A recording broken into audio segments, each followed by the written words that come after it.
Hey, do you want help with boundaries? Great, because that's what I'm going to talk about. Today we're going to dive deep into the topic of setting boundaries with narcissistic people. Now, listen closely because this is actually going to apply to every area of your life. It's going to apply to your love life, your friendships, work relationships, and everything in between. Friends, family, you name it.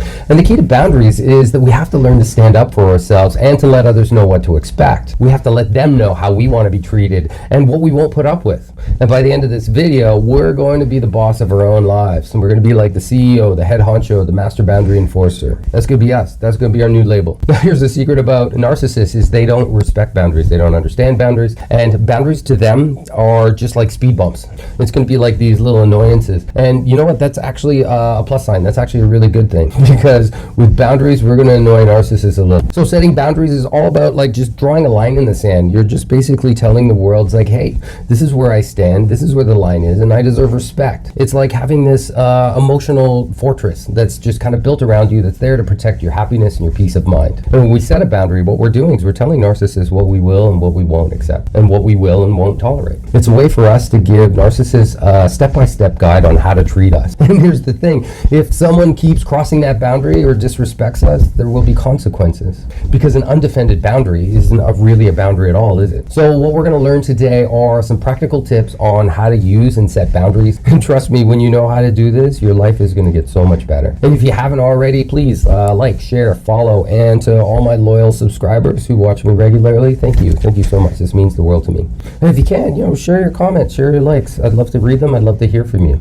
And if you're new to the Narcovery channel, welcome. This channel is all about leveling up our lives and overcoming narcissistic abuse. Now, one of the things that I talk about a lot on this channel is just self-love. And self-love, well, that's kind of like the secret sauce to just living your best life. And when we truly love ourselves, we become unstoppable, and no narcissist can take that away from us. We set standards on how we want to be treated and don't settle for less. It's like having a force field of self-respect around us. Because here's the thing, when you don't have love for yourself, we end up attaching to all the wrong people. And like these little sneaky manipulators, the narcissists, they are desperately trying to take us out, to bring us down, and to lower us to their level. But when we prioritize self-love, we set a clear message to the universe that we deserve nothing but respect. Now I'm going to talk about the power of self-talk and how it shapes our lives. And the reason I want to talk about that is because when we talk to ourselves in just a positive, self-loving, uplifting way, we actually become unstoppable. It's like having our own personal cheerleader inside our heads pushing us towards greatness and happiness. And it doesn't matter where we are in our life. The narcissists, they're actually the opposite of that.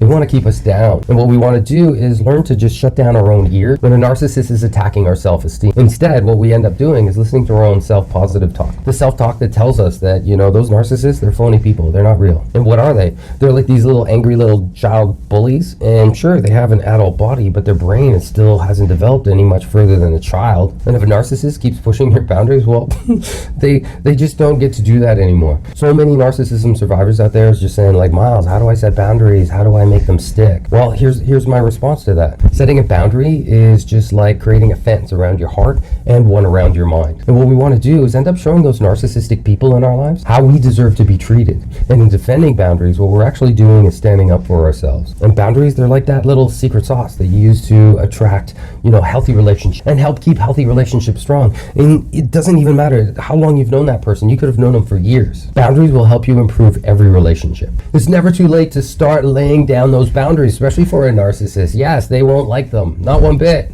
Which tells you something that it's working. Because the truth is, they're not supposed to like it. So who cares? So maybe they throw down a temper tantrum or 37 in a row until it finally sinks in for them. But at the 38th time, they'll see what you mean. They'll see that you mean business. Now, throughout my feed and throughout my channel, we always dive deep into the world of self-development. And this video is no different because the importance of improving yourself is incredibly important in narcissism recovery. Because it's all about taking care of ourselves, showing ourselves some self-love, and making those changes that will help level up our lives. And here's the secret. Narcissists, they don't actually want us to love ourselves. They want to be the only supply of love from anyone in the world, which is why they isolate, which is why they alienate. They want you to be dependent on one person for love and affection. But you're a person, which means you can give yourself love and affection. And the second we learn to apply self-love to ourselves, they lose their power. They lose their control over us. And it's not like we were born with like a boundary setting manual that we grew up with.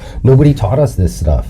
So we end up developing these codependent coping strategies. We become people pleasers, always afraid to say no and avoid any kind of confrontation. And in fact, many of us have had narcissistic parents. And for a narcissistic parent to teach their child boundaries, well, that would take their power away.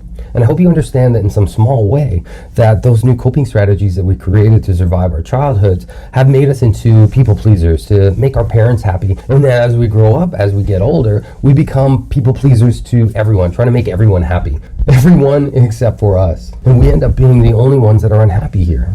But guess what? Today we're going to learn how to set boundaries like a pro.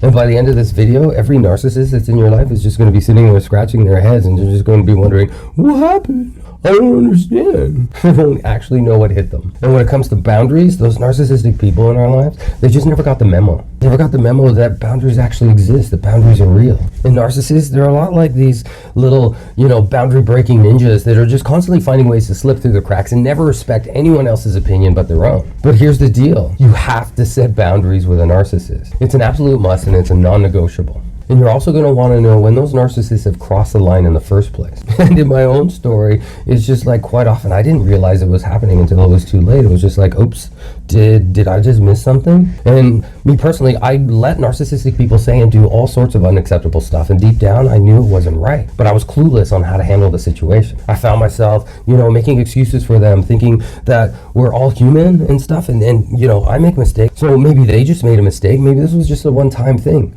And then when those one-time things turn into 2 million time things, well, there's a pattern there. And it takes a while, but eventually I did see the pattern. And here's a truth bomb for you. Some people are just not meant to be in your life. And you know what? That's okay. And narcissists, those are people that maybe, just aren't meant to be in your life, especially if they don't respect your boundaries.